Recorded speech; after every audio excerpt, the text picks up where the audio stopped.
Welcome back to our channel जामा नहीं यार। भाग 28। मिस्टर खतरा को मजदूरों की यह हड़ताल बिल्कुल बेजा मालूम होती थी।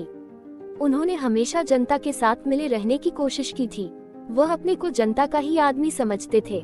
पिछले कौमी आंदोलन में उन्होंने बड़ा जोश दिखाया था।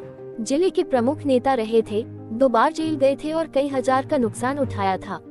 अब भी वह मजदूरों की शिकायतें सुनने को तैयार रहते थे, लेकिन ये तो नहीं हो सकता कि वह नक्कर मिल के हिस्सेदारों के हित का विचार न करें। अपना स्वार्थ त्यागने को वह तैयार हो सकते थे अगर उनकी ऊंची मनोवृत्तियों को स्पर्श किया जाता, लेकिन हिस्सेदारों के स्वार्थ की रक्षा न करना ये तो अधर्म था। ये तो व्यापार है, कोई सदाव्रत नहीं कि सब कुछ मजदूरों को ही बांट दिया जाए। हिस्सेदारों को यह विधास दिलाकर रुपए लिए गए थे कि इस काम में 15-20 सैकड़े का लाभ है। अगर उन्हें 10 सैकड़ा भी न मिले तो वे डायरेक्टरों को और विशेषकर मिस्टर बत्रा को धोखेबाजी तो समझेंगे, और फिर अपना वेतन वह कैसे कम कर सकते थे। और कंपनियों की देखते उन्होंने अपना वेतन कम रखा था। केवल 1000 रुपया महीना लेते थे। कुछ कमीशन भी मिल जाता था, मगर वह इतना लेते थे कि मिल का संचालन भी करते थे। मजदूर केवल हाथ से काम करते हैं, डायरेक्टर अपनी बुद्धि से, विद्या से, प्रतिभा से, प्रभाव से काम करता है। दोनों शक्तियों का मोल बराबर तो नहीं हो सकता। मजदूरों को ये संतोष क्यों नहीं होता कि मंदी का समय है और चारों तरफ बेकारी फैली रहने के कारण आदमी सस्ते हो गए हैं। उन्हें तो एक की जगह पौन भी मिले तो संतुष्ट रहना चाहिए था। और सच पूछो तो वे मंतुष्ट हैं। उनका कोई कसूर नहीं, ये ती मूर्ख हैं। बछिया की दाव शरारत तो उनकारनाथ और मिर्जा खुजेब की है। यही लोग उन बेचारों को कठपुतली की तरह नचा रहे हैं, केवल थोड़े से पैसे और यश के लोन में पढ़कर। यह नहीं सोचते कि उनकी दिल्लगी से कितने घर तबाह हो जाएंगे। ओंकारनाथ का पत्र नहीं चलता तो बेचारे खतरा क्या करें, और आज उनके पत्र के 1 लाख ग्राहक हो जाएं और उसने उन्हें 5 लाख का लाभ होने लगे तो क्या ये केवल अपने गुजारे भर को लेकर शेष कार्यकर्ताओं में बौद्ध देंगे। कहाँ की बाता, और वह त्यागी मिर्जा खुरभेद भी तो एक दिन लखपति थे। हजारों मजदूर उनके नौकर थे, तो क्या वह अपने गुजारे भर को लेकर सब कुछ मजदूरों में बांट देते थे। यह उसी गुजारे की रकम में यूरोपियन छोकरियों के साथ विहार करते थे, बड़े बड़े अफसरों के साथ दावतें उड़ाते थे, हजारों रुपए महीने की शराब पी जाते थे और हर साल फ्रांस और स्विट्जरलैंड की सैर करते थे। आज मजदूरों की दशा पर उनका कलेजा फटता है। इन दोनों नेताओं की तो वचा को परवाह न थी। उनकी नियत की सफाई में पूरा संदेह था। न राय साहब की ही उन्हें परवाह थी, जो हमेशा खतरा की हाँ में हाँ मिलाया करते थे और उनके हर एक कदम का समर्थन कर दिया करते थे। अपने परिचितों में केवल एक ही ऐसा व्यक्ति था जिसके निष्पक्ष विचार पर बना जी को पूरा भरोसा था, और वह डॉक्टर मेहता थे। जब से उन्होंने मालती ने घनिष्ठता बढ़ानी शुरू की थी, खन्ना की नजरों में उनकी इज्जत बहुत कम हो गई थी। मालती बरसों खतरा की हृदयेश्वरी रह चुकी थी, पर उसे उन्हें सदैव विलोना समझा था। इसमें संदेह नहीं कि वह खिलौना उन्हें बहुत प्रिय था। उसके खो जाने या टूट जाने व छिन जाने पर वह खूब रोते और वह रोए थे, लेकिन थी वह खिलौना ही। उन्हें कभी मालती पर विश्वास न हुआ। वह कभी उनके ऊपरी विलास आवरण को छेद कर उनके अंतःकरण तक न पहुंच सकी थी। वह अगर खुद खतरा से विवाह का प्रस्ताव करती तो वह स्वीकार न करते, कोई बहाना करके टाल देते। अन्य कितने ही प्राणियों की भांति खतरा का जीवन भी दोहरावादी रखी था। एक ओर वह त्याग और जन सेवा और उपकार के भत्ता थे, तो दूसरी ओर स्वार्थ और विलास और प्रभुता के। कौन उनका असली रुख था ये कहना कठिन है। कदाचित उनकी आत्मा का उत्तम आधा सेवा और सहृदयता से चना हुआ था, मध्यम आधा स्वार्थ और विलास में। पर इस उत्तम और मध्यम में बराबर संघर्ष होता रहता था, और मध्यम ही अपने उहुनता और हट के कारण सौम्य और शांत उत्तम पर गालित आता था। उसे मध्यम मालती की ओर झुकता था, उत्तम मेहता की ओर, लेकिन वह उत्तम अब मध्यम के साथ ही गया था। उनकी समझ में न आता था कि मेहता जैसा आदर्शवादी व्यक्ति मालती जैसी चंचल विलासिनी रमणी पर कैसे आसक्त हो गया। वह बहुत प्रयास करने पर भी मेहता को वासनाओं का शिकार न स्थिर कर सकते थे, और कभी कभी उन्हें ये संदेह भी होने लगता था कि मालती का कोई दूसरा रूप भी है जिसे यह न देख सके या जिसे देखने की उनमें क्षमता न थी। पक्ष और विपक्ष के सभी पहलुओं पर विचार करके उन्होंने यही नतीजा निकाला कि इस परिस्थिति में मेहता ही से उन्हें प्रकाश मिल सकता है। डॉक्टर मेहता को काम करने का नशा था। आधी रात को सोते थे और पट्टी रात रहे उठ जाते थे। कैसा भी काम हो, उसके लिए वह कहीं न कहीं से समय निकाल लेते थे। हॉकी खेलना हो या यूनिवर्सिटी डिबेट, ग्राम्य संगठन हो व किसी शादी का नवेद, सभी कामों के लिए उनके पास लगन थी और समय था। वह पत्रों में लेगा भी लिखते थे और कई साल से एक बृहद दर्शन ग्रंथ लिख रहे थे जो अब समाप्त होने वाला था। इस वक्त भी वह एक वैज्ञानिक खेल ही खेल रहे थे। अपने बगीचे में बैठे हुए पौधों पर विद्युत संचार क्रिया की परीक्षा कर रहे थे। उन्होंने हाल में एक विद्वान परिषद में ये गिद किया था कि फसलें बिजली के जोर से बहुत थोड़े समय में पैदा की जा सकती है, उनकी पैदावार बढ़ाई जा सकती है और बेफसल की चीजें भी उपजाई जा सकती हैं। आजकल सवेरे के 2-3 घंटे वह इन्हीं परीक्षाओं में लगाया करते थे। मिस्टर खतरा की कथा सुनकर उन्होंने कठोर मुद्रा से उनकी ओर देखकर कहा, क्या ये जरूरी था कि ड्यूटी लग जाने से मजदूरों का वेतन घटा दिया जाए? आपको सरकार ने शिकायत करनी चाहिए थी। अगर सरकार ने नहीं सुना तो उसका दंड मजदूरों को क्यों दिया जाए? क्या आपका विचार है कि मजदूरों को इतनी मजदूरी दी जाती है कि उसमें चौथाई कम कर देने से मजदूरों को कष्ट नहीं होगा? आपके मजदूर बिलों में रहते हैं, गंदे बदबूदार बिलों में, जहां आप 1 मिनट भी रह जाएं तो आपको क्या हो जाए? कपड़े जो पहनते हैं उनसे आप अपने जूते भी न पोंखेंगे। खाना जो वह खाते हैं वह आपका कुत्ता भी न खाएगा। मैंने उनके जीवन में भाग लिया है। आप उनकी रोटियों अधीन कर अपने हिस्सेदारों का पेट भरना चाहते हैं। खतरा ने अधीर होकर कहा, लेकिन हमारे सभी हिस्सेदार तो धनी नहीं हैं। वितनों ने अपना सर्वस्व इसी मिल की भेंट कर दिया है और इसके नो के सिवा उनके जीवन का कोई आधार नहीं है। मेहता ने इस भाव से जवाब दिया जैसे इस दलील का उनकी नजरों में कोई मूल्य नहीं है। जो आदमी किसी व्यापार में हिस्सा लेता है वह इतना दरिद्र नहीं होता कि उसके नफे ही को जीवन का आधार समझे। हो सकता है कि नफा कम मिलने पर उसे अपना एक नौकर कम कर देना पड़े या उसके मक्खन और फलों का बिल कम हो जाए, लेकिन वह नंगा या भूखा न रहेगा।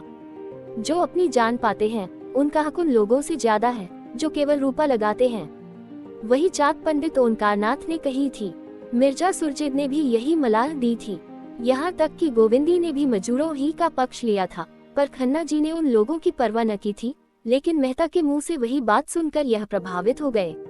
ओंकारनाथ को ये स्वार्थी समझते थे, मिर्जा खुरभत को गैर जिम्मेदार और गोविंदी को अयोग्य। मेहता की बात में चरित्र, अध्ययन और सद्भाव की शक्ति थी। सहसा मेहता ने पूछा, आपने अपनी देवी जी से भी इस विषय में राय? श्री खन्ना ने सकुचाते हुए कहा, हाँ पूछा था। उनकी क्या राय थी? वही जो आपकी है। मुझे यही आशा थी। और बाप उस विदुषी को अयोग्य समझते हैं। उसी वक्त मालतिया पहुँची और खन्ना को देखकर बोली, अच्छा आप विराज रहे हैं, मैंने मेहता जी की आज दावत की है। सभी चीजें अपने हाथ से पकाई हैं। आपको भी नेवता देती है।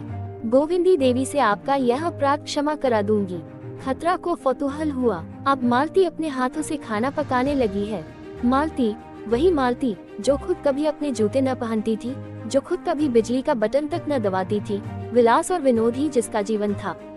मुस्कुरा कर कहा, अगर आपने पकाया है तो जरूर आऊंगा। मैं तो कभी मोच ही न सकता था कि आप पाक कला में भी निपुण हैं। मालती निःसंकोच भाव से बोली, इन्होंने मार मार कर वैद्य बना दिया। इनका हुक्म कैसे टाल देती? पुरुष देवता ठहरे। बच्चा ने इस व्यंग्य का आनंद लेकर मेहता की ओर आंखें मारते हुए कहा, पुरुष तो आपके लिए इतने सम्मान की वस्तु न थी।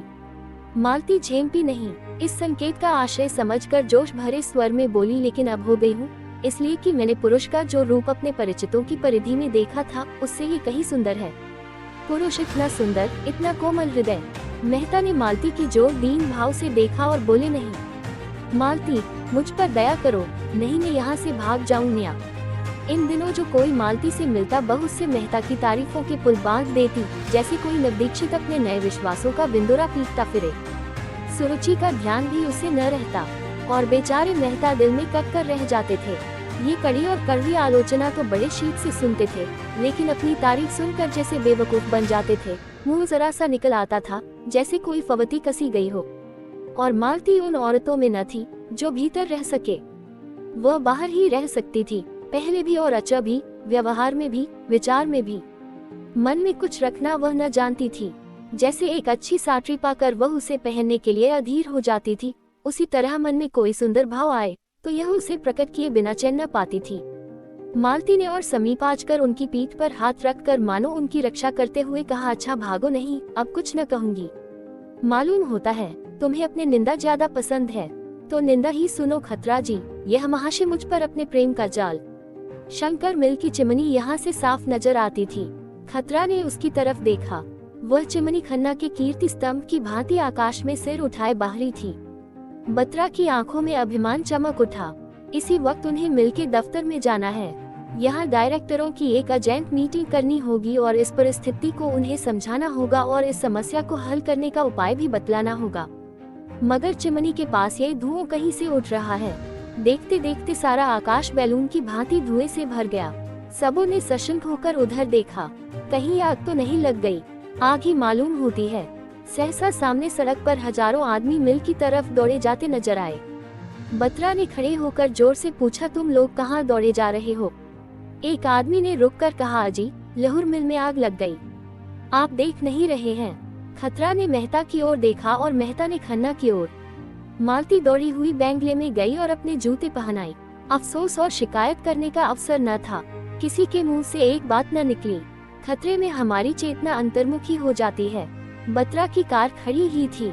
तीनों आदमी घबराए हुए आकर बैठे और मिल की तरफ भागे। चौरास्ते पर पहुंचे तो देखा सारा शहर मिल की ओर उमड़ा चला आ रहा है। आग में आदमियों को बींचने का जादू है। कार आगे न चढ़ सकी।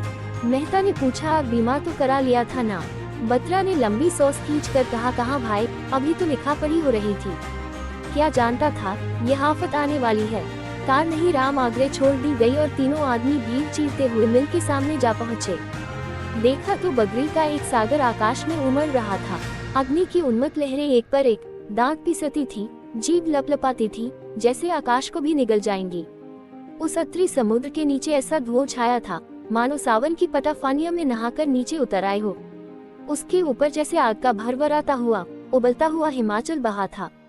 हाथे में लाखों आदमियों की भीड़ थी, पुलिस भी थी, फायर ब्रिगेड भी, सेवा समितियों के सेवक भी, पर सबके सब आग की भीषणता से मानो शिथिल हो गए हों।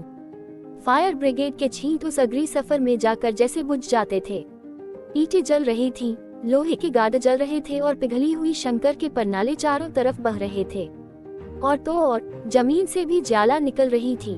दूर से तो मेहता और खतरा को यह आर्य हो रहा था कि इतने आदमी बड़े तमाशा क्यों देख रहे हैं, आग बुझाने में मदद क्यों नहीं करते। मगर अब इन्हें भी ज्ञात हुआ कि तमाशा देखने के सिवा और कुछ करना अपने वश से बाहर है। मिल की दीवारों से 50 गज के अंदर जाना जान जोखिम था। ईंट और पत्थर के टुकड़े चटाक चटाक टूटकर उछल रहे थे। कभी कभी हवा का रुख इधर हो जाता था तो भगदड़ पड़ जाती थी। वे तीनों आदमी भीड़ के पीछे खड़े थे। कुछ समझ में न आता था क्या करें। आखिर आग लगी कैसे और इतनी जल्द फैल कैसे गई? क्या पहले किसी ने देखा ही नहीं या देखकर भी बुझाने का प्रयास न किया? इस तरह के प्रश्न सभी के मन में उठ रहे थे। मगर वहाँ पूछे किसने? मिल के कर्मचारी होंगे तो जरूर, लेकिन उस भीड़ में उनका पता मिलना कठिन था। सहता हवा का इतना तेज झोंका आया कि आग की लपटें नीची होकर इधर लपकी, जैसे समुद्र में ज्वार आ गया हो। लोग सिर पर पांव रख कर भागे, एक दूसरे पर गिरते रेलते, जैसे कोई शेर झपटा आता हो। अधरी ज्वालाएं जैसे सजीव हो गई थीं, नचेष्ट भी, जैसे कोई शेषनाग अपने सहस्र मुख में आग फुकार रहा हो। कितने ही आदमी तो इस रेले में कुचल गए। अन्ना मुंह के बल गिर पड़े। मालती को मेहता जी दोनों हाथों से पकड़े हुए थे, नहीं जरूर कुचल गई होती। तीनों आदमी हाथे की दीवार के पास एक इमली के पेड़ के नीचे आकर सके। बचा एक प्रकार की चेतना शून्य तन्मयता से मिल की चिमनी की ओर टकटकी लगाए बड़े थे। मेहता ने पूछा, आपको ज्यादा चोट तो नहीं आई? खन्ना ने कोई जवाब न दिया, उसी तरफ ताकते रहे। उनकी आंखों में वह शून्यता थी जो विक्षिप्तता का लक्षण। मेहता ने उनका हाथ पकड़कर फिर पूछा, हम लोग यहाँ व्यर्थ खड़े हैं? मुझे भय होता है आपको चोट ज्यादा आ गई है, आइए लौट चलें। खन्ना ने उनकी तरफ देखा और जगह सनक कर बोले, जिनकी यह हरकत है उन्हें मैं खूब जानता है। अगर उन्हें इसी में संतोष मिलता है तो भगवान उनका भला करें। मुझे कुछ परवाह नहीं, कुछ परवाह नहीं, कुछ परवाह नहीं। मैं आज चाहूँ तो ऐसी नई मिल खड़ी कर सकता हूँ। जी हाँ, बिल्कुल नई मिल बड़ी कर सकता हूँ। ये लोग मुझे क्या समझते हैं? मिल ने मुझे नहीं बताया, मैंने मिल की चनाया और मैं फिर बना सकता है। मगर जिनकी यह हरकत है उन्हें मैं साफ में मिला दूंगा। मुझे गव मालूम है, रत्ती रत्ती मालूम है। मेहता ने उनका चेहरा और उनकी चेष्टा देखी और घबरा कर बोले, बलिए आपको पर पहुँचा हूँ, आपकी तबीयत अच्छी नहीं है। खचा ने कहकहा मारकर कहा, मेरी तबीयत अच्छी नहीं है इसलिए कि मिल जल गई। ऐगी मिले मैं चुटकियों में खोल सकता हूँ। मेरा नाम बना है चंद्र प्रकाश खन्ना। मैंने अपना सब कुछ इस मिल में लगा दिया। पहली मिल में हमने 20% नफा दिया। मैंने प्रोत्साहित होकर यह मिल खोली। इसमें आधे रुपए मेरे हैं। मैंने बैंक के 2 लाख इस मिल में लगा दिए। मैं 1 घंटा नहीं, आधा घंटा पहले 10 लाख का आदमी था। जी हाँ, 10, मगर इस वक्त फाकिमस्तू नहीं दिवालिया हूँ। मुझे बैंक को 2 लाख देना है। जिस मकान में रहता हूँ यह अब मेरा नहीं है। जिस बर्तन में खाता हूँ वह भी अब मेरा नहीं। बैंक से मैं निकाल दिया जाऊंगा। जिस खतरा को देखकर लोग जलते थे वह खन्ना अब धूल में मिल गया है। समाज में अब मेरा कोई स्थान नहीं है। मेरे मित्र मुझे अपने विश्वास का पात्र नहीं, दया का पात्र समझेंगे। मेरे शत्रु मुझसे जलेंगे नहीं, मुझ पर हेमेंगे। आप नहीं जानते मिस्टर मेहता, मैंने अपने सिद्धांतों की कितनी हत्या की है, कितनी रिश्वतें दी हैं, कितनी रिश्वतें ली हैं। किसानों की ऊख तौलने के लिए कैसे आदमी रखे, कैसे नकली वोट रखे। क्या कीजिएगा ये सब सुनकर, लेकिन खन्ना अपनी ये दुर्दशा कराने के लिए क्यों जिंदा रहे। जो कुछ होना है हो, दुनिया जितना चाहे हेंगे, मित्र लोग जितना चाहे अफसोस करें, लोग जितनी गालियां देना चाहे दे। खदमा अपनी आंखों से देखने और अपने कानों से सुनने के लिए जीता न रहेगा। ये बेहया नहीं है, बेगैरत नहीं है। ये कहते कहते खतरा दोनों हाथों से सिर पीट कर जोर जोर से रोने लगे।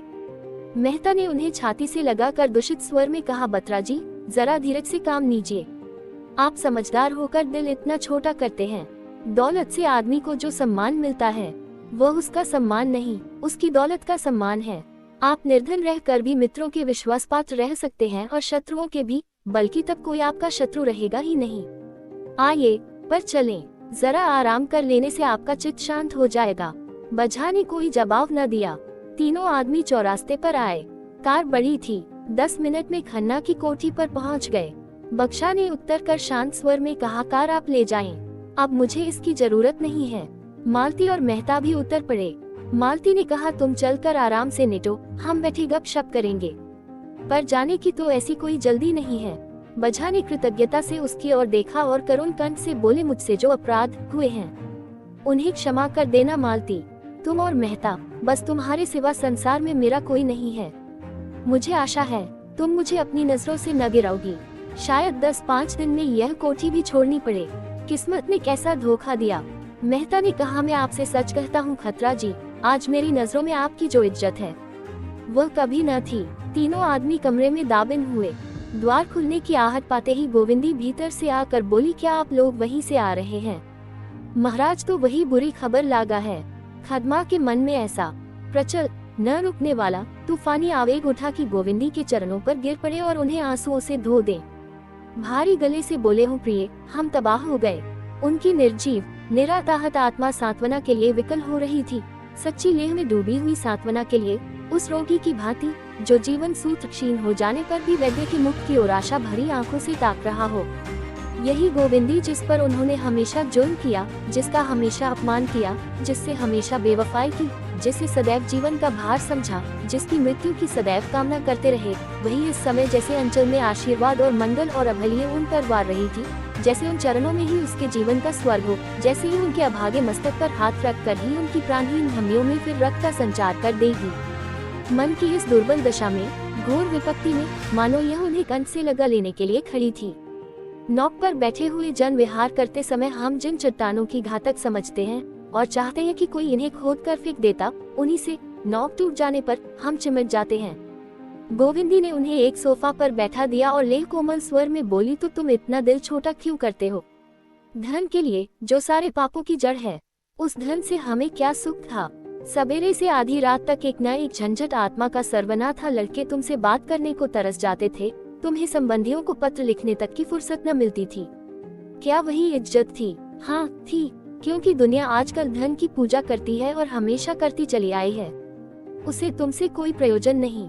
जब तक तुम्हारे पास लक्ष्मी है, तुम्हारे सामने पूंछ हिलाएगी, कल उतनी ही भक्ति से दूसरों के द्वार पर सिजदे करेगी, तुम्हारी तरफ ताकेगी भी नहीं। मत पुरुष धन के आगे सिर नहीं झुकाते, वह देखते हैं तुम क्या हो। अगर तुम में सच्चाई है, न्याय है, त्याग है, पुरुषार्थ है, तो वे तुम्हारी पूजा करेंगे। नहीं तुम्हें समाज का लुटेरा समझ कर मुंह फेर लेंगे, बल्कि तुम्हारे दुश्मन हो जाएंगे। मैं गलत तो नहीं कहती मेहता जी। मेहता ने मानो स्वर्ग स्वप्न से चौंक कर कड़ा, गलत आप वही कह रही हैं जो संसार के महान पुरुषों ने जीवन का तात्विक अनुभव करने के बाद कहा है। जीवन का सच्चा आधार यही है। गोविंदी ने मेहता को संबोधित करके कहा, धनी कौन होता है इसका कोई विचार नहीं करता। वही जो अपने कौशल से दूसरों को बेवकूफ बना सकता है। बधा ने बात काट कर कहा, नहीं गोविंदी, धन कमाने के लिए अपने में संस्कार चाहिए। केवल कौशल से धन नहीं मिलता, इसके लिए भी त्याग और तपस्या करनी पड़ती है। शायद इतनी साधना में ईश्वर भी मिल जाए। हमारी सारी आत्मिक और बौद्धिक और शारीरिक शक्तियों के सामंजस्य का नाम धन है। गोविंदी ने विपक्षी न बनकर मध्यस्थ भाव से कहा, मैं मानती हूँ कि धन के लिए थोड़ी तपस्या नहीं करनी पड़ती, लेकिन फिर भी हमने उसे जीवन में जितने महत्व की वस्तु समझ रखा है, उतना महत्व उसमें नहीं है।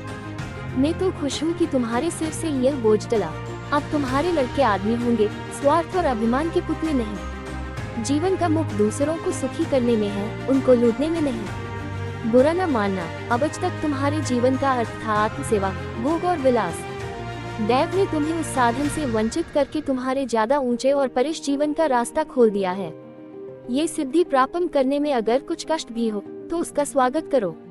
तुम इसे विपत्ति समझते ही क्यों हो? क्यों नहीं समझते? तुम्हें अन्याय से लड़ने का अवसर मिला है। मेरे विचार में तो पीड़ित होने से पीड़ित होना कहीं श्रेष्ठ है। धन को कर अगर हम अपने आत्मा को पा सके तो यह कोई महंगा सौदा नहीं है। न्याय के सैनिक बनकर लड़ने में जो गौरव, जो उल्लास है, क्या उसे इतनी जल्द भूल गए? गोविंदी के पीले सूखे मुख पर तेज की ऐसी चमक थी, मानो उसमें कोई विलक्षण शक्ति आ गई हो, मानो उसकी सारी मूक माधना प्रगट हो उठी हो। मेहता उसकी ओर भक्तिपूर्ण नेत्रों से ताक रहे थे। बत्रा सिर झुकाए इसे देवी प्रेरणा समझने की चेष्टा कर रहे थे और मालती मन में निजित थी। गोविंदी के विचार इतने ऊंचे, उसका हृदय इतना विशाल और उसका जीवन इतना उज्जवल है। आपका धन्यवाद। सुनने के लिए अच्छा लगा तो सब्सक्राइब कर देना।